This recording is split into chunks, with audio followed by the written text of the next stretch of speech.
Dili kita magalangan, magkahisgot kita sa pulong sa Ginoo. Na makita sa libro sa Filipos, Kapitulo 4, versikulo 6, at sila sa 7. Ayaw kamo kabalaka, may tungod sa bisan unsang butang.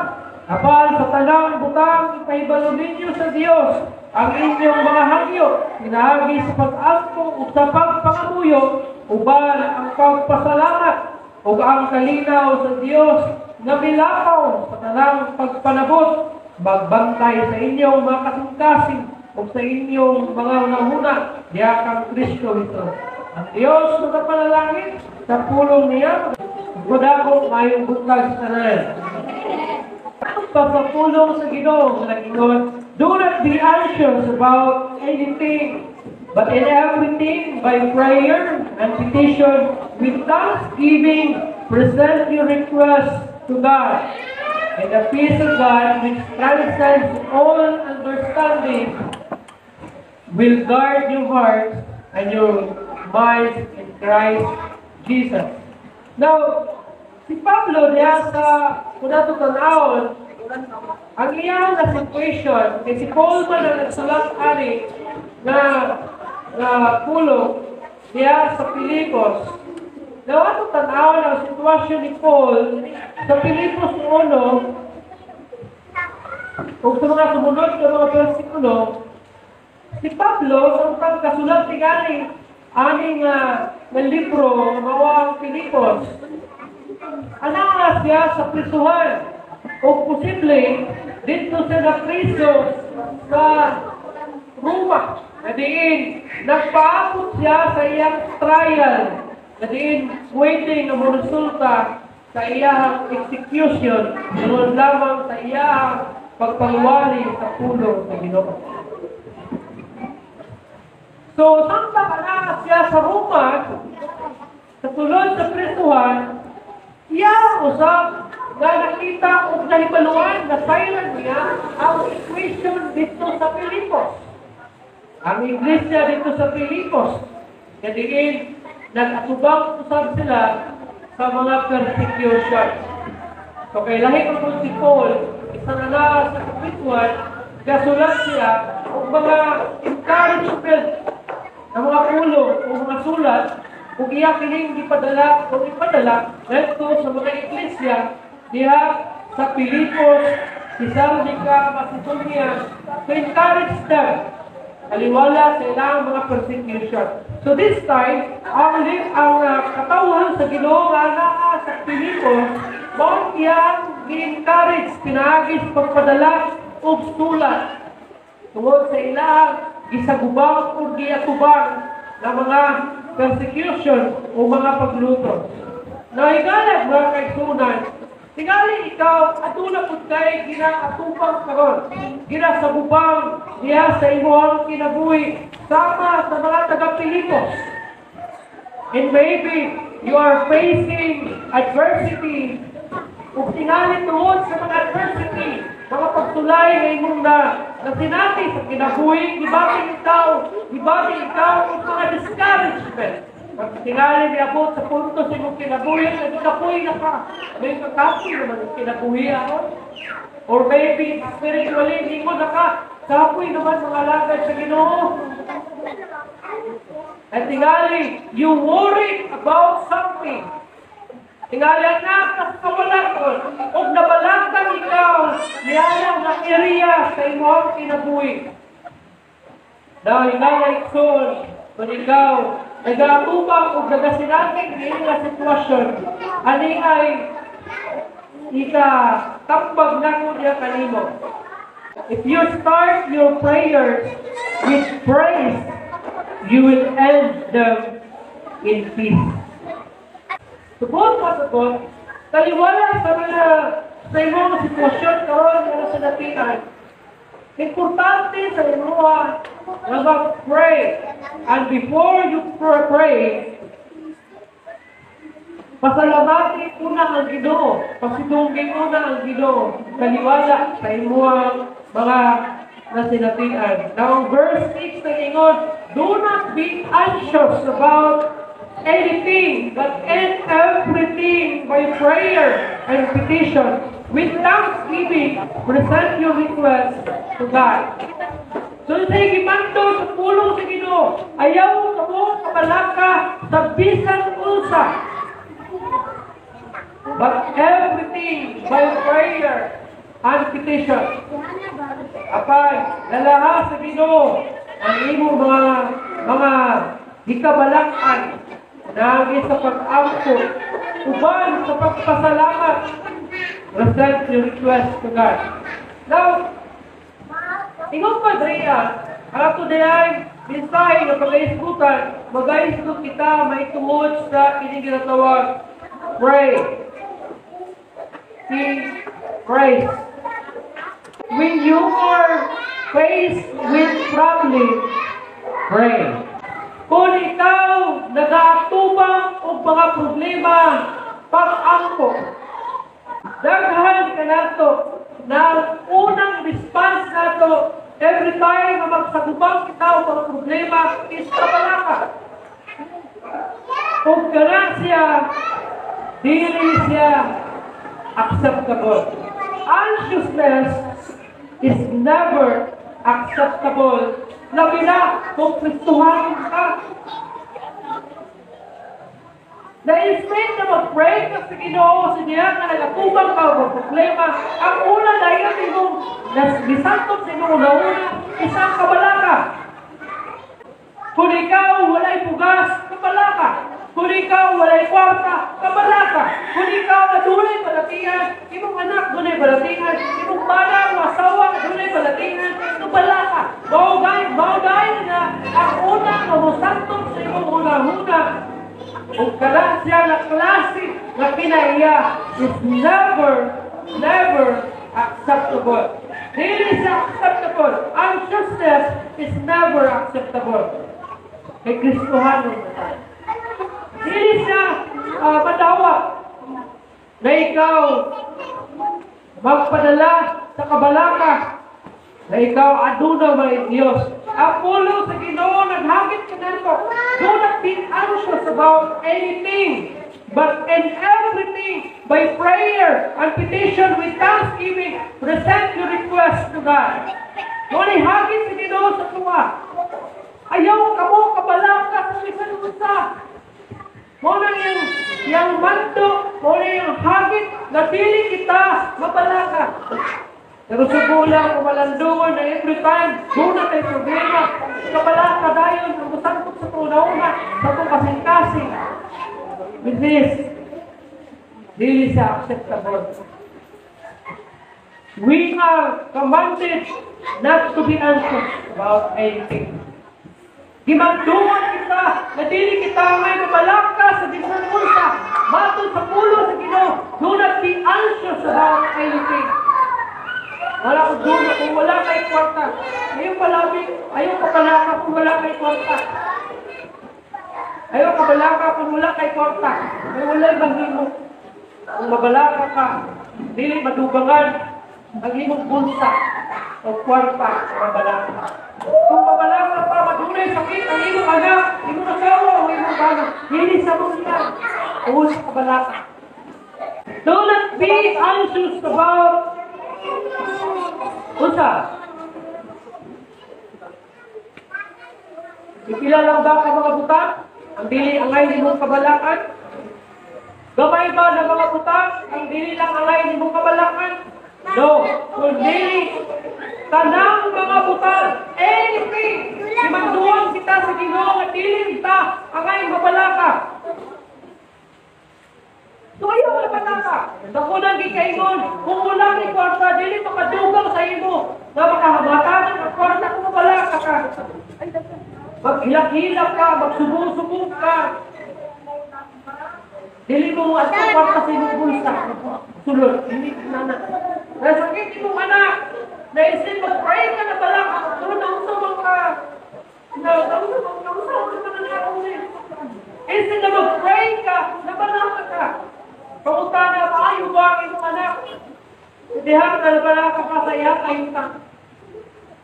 Ingo pa, ang pulo sa Ginoo, anxiousness happens when you dwell on things that are beyond your control. Kanusta mutuha ang kabalaka? Ano mabalaka ta?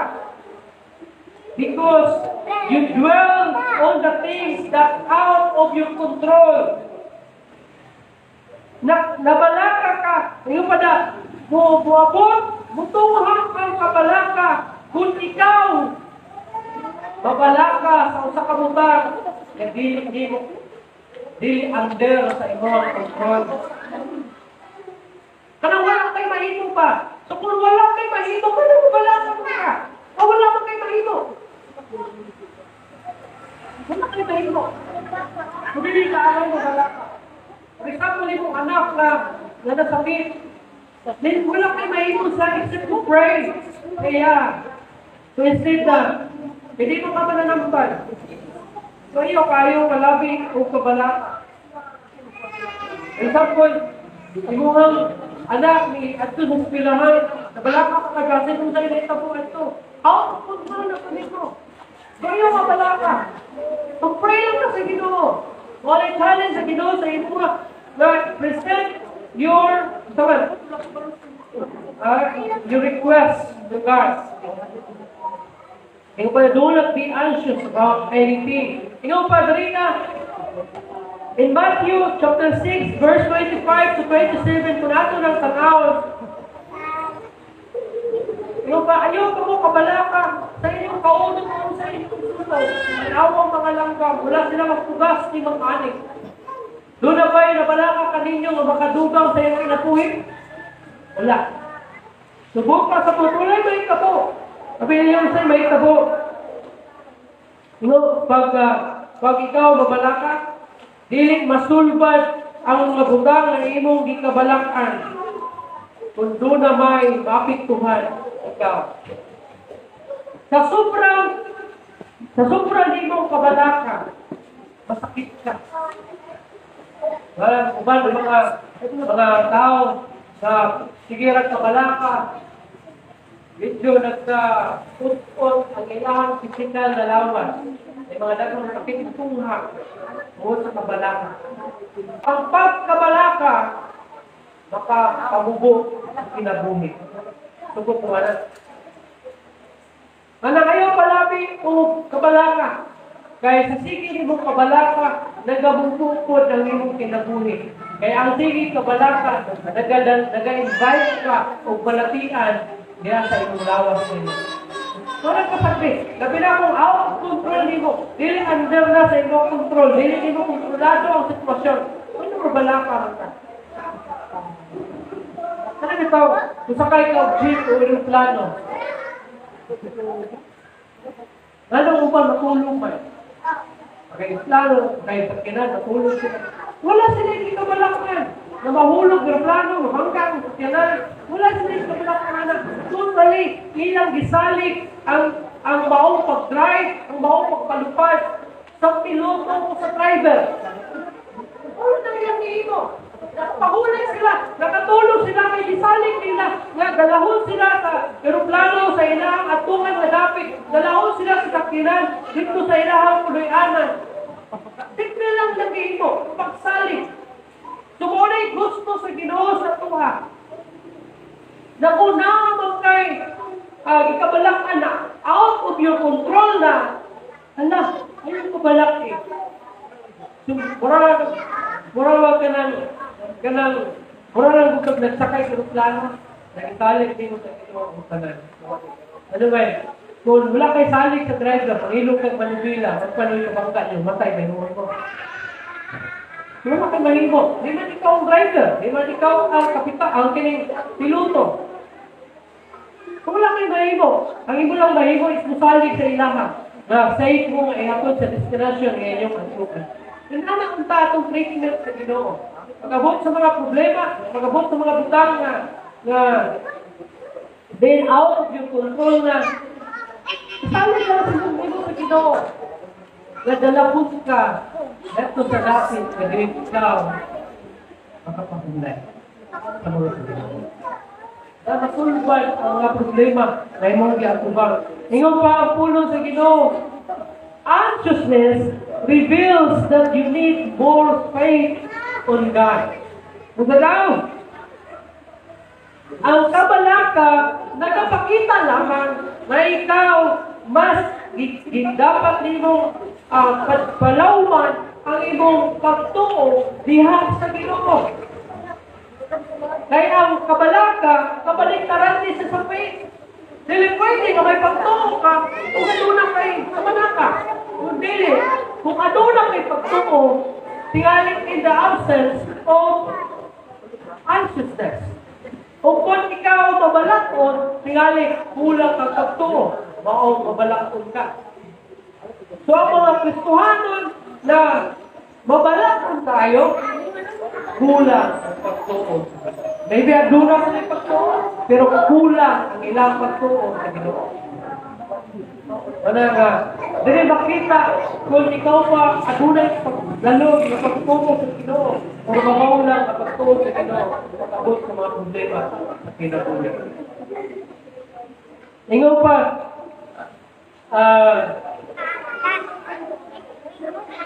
do you believe that God is in control? Do you believe that God is all-powerful? Do you believe that God's wisdom is perfect? And do you believe that God loves you? Kung ikaw nito nang Ginoo may nagakontrolar sa tanan, kung ikaw nito nagamhanan ng Ginoo, kung ikaw nito nang Ginoo puno sa kaalam, kung ikaw nito nang Ginoo nahigugma kanimo, saligid siya. May mga tao na nagtuo ng gamhanan ng Ginoo. May mga tao na nagtuo ng Ginoo kay perfect. May mga tao na nagtuo na ang Ginoo puno sa kaalam, pero walay salig sa Ginoo. O na kung ikaw nagtuo na ang Ginoo is perfect, ang Ginoo is powerful, ang Ginoo is full of wisdom, ang Ginoo kay nahigugma kanino, hihigugma ka sa Ginoo, palangga ka sa Ginoo, then saligi ang Ginoo. Saligi ang Ginoo. Another one, the right response to a problem is prayer. Ang pinaka-sakto, pinaka-tama na mag-responde sa imuhang mga problema is ang pag-ampo sa Ginoo. Kila ba ka nato, Adrian, nag-aampo din sa Ginoo pag-abot sa mga problema. Kung masakit ang imong anak, sa unang masalikot Ginoo. Ang Ginoo, kwarta, doktor, walahin ang Ginoo. Siguro, walahin yun ang Ginoo. Ang unang masalikot sa imong tingali, doktor, kwarta, walahin ka pa hospital. Walahin rin yung Ginoo. Pero the right response to the problem is prayer. Kung wala kayo kwarta, kung sa'yo mo na masantot sa iyo, kung wala kayo kwarta, kasi may kwarta na rin. Si Leonard. Kasi muna masantot sa iyo kung wala kayo kwarta. Doktor, amigo, kaya naman, musili sa ako, mayroon sa kay Ria. Kasi muna masantot sa iyo. Challenge nila, gihagit na. Ang pinakatamang responde, pag-responde sa mga problema ninyo, pag-ampo sa Ginoo. Pag-ampo sa Ginoo.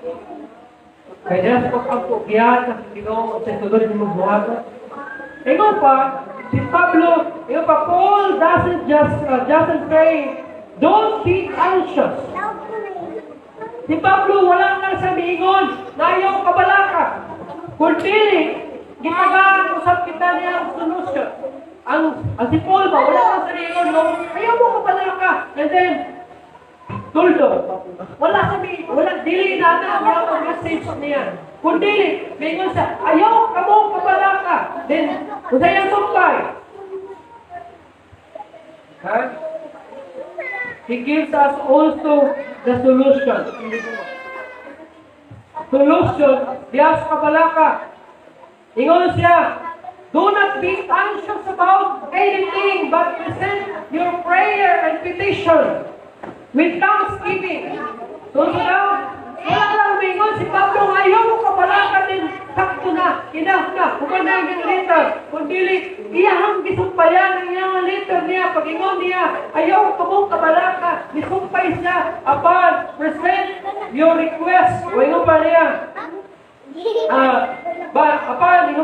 do not be anxious about anything, but everything in prayer and petition with thanksgiving, present your request to God.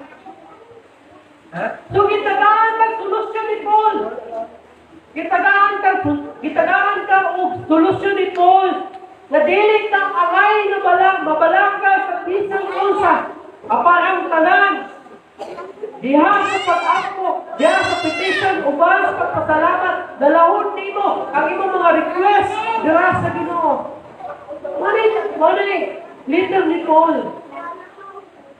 Wala nang sabihin na, ayaw ko bala ka, kapag gitalakan sa niya ang solusyon, pinahagi sa pag-ampo, pinahagi sa pagpasalamat, pinahagi sa pagdala sa imong mga request dira sa tubangan sa Ginoo.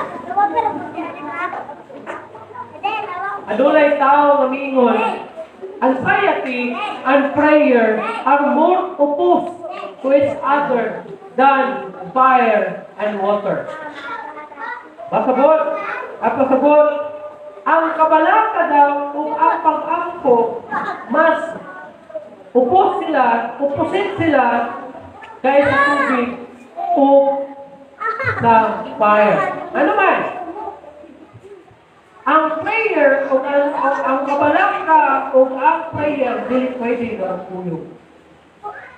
Meaning, kung wala ka nag-pray, kabalaka na.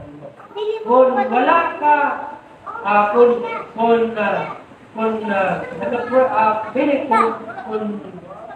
nagkabalaka ka, meaning wala ka nag-pray. Pero ang tubig o ang kalayo, magpulos. Kung ang malayo magkalayo, kinahanglan niya ang tubig. Slow down ang kalayo. Pero ang kabalaka o ang prayer, pupus sila kahit sa water o sa hining kalayo. Ingaw pa, Andrea, prayer should not be your last resort. Ang sa'yo pasagot, ang pag-ampo daw, dili mao'y dapat na katapusan. Dili mao'y katapusan nimong solusyon sa inyong problema. Pero, not to say, guilty na siguro mo ani, na ang pag-ampo ulan niya nagyon. Nga, ato ang dangupan, every time na doon na siya. Ino, dili. Dili? Amay, sunod. Sinoon? May pasunod. Kasi Leonard, wangpon. Sinoon na siya.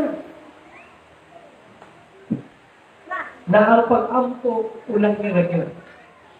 Every time na doon na tayo problema, last na yung prayer.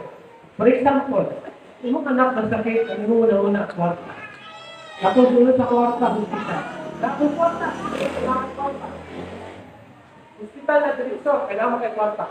Pag wala kay kwarta, namin hospital, hindi mo hospital. Kiriya mo una-unawan, mahirap mo dito.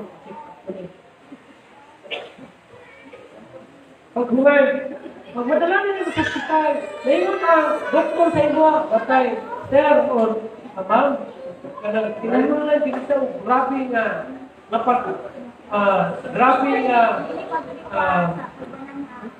nga proseso sa iya na kay doon na siya grabe na sakit. Huli dito sa kilig mga gatko hospital tinganin. For example, Nabondo, Medical San Pedro, expensive, mahimo. Pero may kinahanglan dalipon nimo. Dili pwede sa expensive kay idili na dito butir, pumatay na. Dito na siya sa dito na siya sa San Pedro. Sisunod din mong buhato. Wala na kay kwarta. Ay, grabe ka. Masakit. Hindi mo hinigot pa. Hindi mo anak. Walang tawa. Walang mahal. Hindi ako kamasakit sa Ginoo. Ha? Bago ka for meeting. Kawal, ito, matapos ako. Mag-chat ka sa GC. Nagsulat ko nga mag-chat ka pa. Matapos ako. Ikaw mismo. Last day mo, dampan kayo. Dito naman representa sa Davao Hospital. Nagkulang balastusan dito nga. Mahal ang hospital, mahal ang bill sa hospital. Grabe ang balatiyan sa mong anak. Ngayon na ang doktor sa imo nga. Ngayon na ang doktor nga. Mag-ampo ang lang na. Ginapro na lang yun. Imo ang plata. Kisa'y tingnan anak dito. Dahil, ngayon na ang doktor sa imo. Ginapro na lang yun sa Ginoo. Saan pa ka mag-pray sa Ginoo? Lord! Di ha pa ka mag-load-load, di ha pa ka mag-ilak-ilak sa Ginoo. Pero katong, bakit ako mag-abot sa problema? Ang imo ginuuna, kwarta. Ang imo ginuuna, hospital. Ang ginahunta ng kwarta. Karoon ang hospital, di na makakaya, takpal sa imong anak. Ang mga doktor, wala na iba sa imong hinigugma. Hilak na sa Ginoo. Pagkaluoy sa Ginoo, patapusang solusyon. Ginoo, Lord, lahat, wala dito mahimo, Lord, wala kong kwarta, wala kong ma-revive, wala kong dili, kung tagiyas, wala kong ikaw na lang din ako gusto paglaon, Lord. Wala yung problema na ginagawa. Last ang Ginoo. Itong unahon mo lang, kung iuna yung Ginoo ito, baka may pagkamadang hospital. Kung ikaw, Lord, kung sa may sakit sa anak, Lord, I declare, kayo mo sa kayo. Basta mo niya, pag man mo pray, wala na, hindi na yung mga anak. Hindi mo naman itong hospital. Wala pa yung gasto. Wala. Ingat pa ito prayer should not be your last resort. Dapat dili yung tawag katapusan. Dili yung huli yung prayer. Kung dili mo niya ang pinakauna ang pagkuhan, hindi mo, pwede ako magtagubang ka o mga problema. Magtagubang ka ang kalatian. Kawalan mo sa tinabuhin, dapat prayer ang pinakauna. Kaya sa prayer, nagamit mo ang ideya sa Ginoo. Prayer shifts your focus away from your problem to God. Sa daw, ang pag-ampo, mabalhin daw ang imong focus diha sa Ginoo kaysa sa problema. Ang tao na dili mag-ampo, ang focus niya is ang problema. Pero kung nag-pray ka sa Ginoo, ang focus mo is ang Ginoo. Pili na. Wala ka na. Kung wala'y challenge sa tuwa, nag-pray ka sa Ginoo. Malas ang imuang depression, ang imuang kaluya, malasar siya. Kay dili naman ka nakafocus sa problema, dili nag-focus ka sa Ginoo. Kaya nag-pray ka sa Ginoo. Prayer answers you into the presence of God. Masalaw, ang pag-ampo, magdala nimo niya sa presensya sa Ginoo. Kung mga challenge sa tuwa, mag-pray din ka sa Ginoo. Kaya ang prayer, mo'y muhatod ka nato niya sa presensya sa Ginoo. Now, ingon pa diriya ni Kenneth Wood, ingon pa niya. The word to in the Greek text suggests the translation in the presence of God.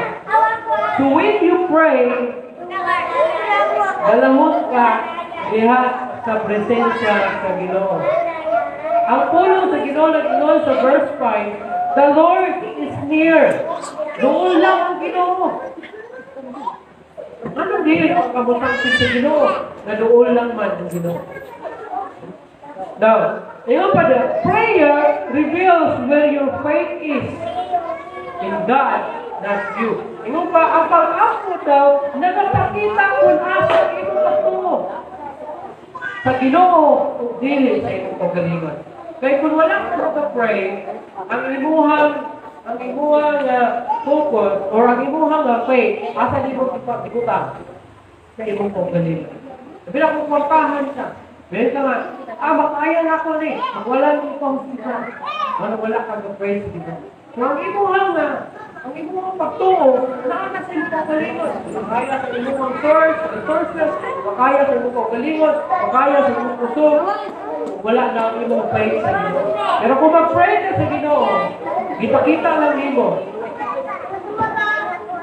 Wala kay pagtuo sa imo kagalingon. Kundi ang imo pagtuo na makaya niya. Ingon pa, ang siguro nakabasa mo alin na istorya may tungkol sa faith. Sa diyan na tuwa sa linaw ang sakayan na kauban sa Jesus Christ, iabot ang unos ng bagyo.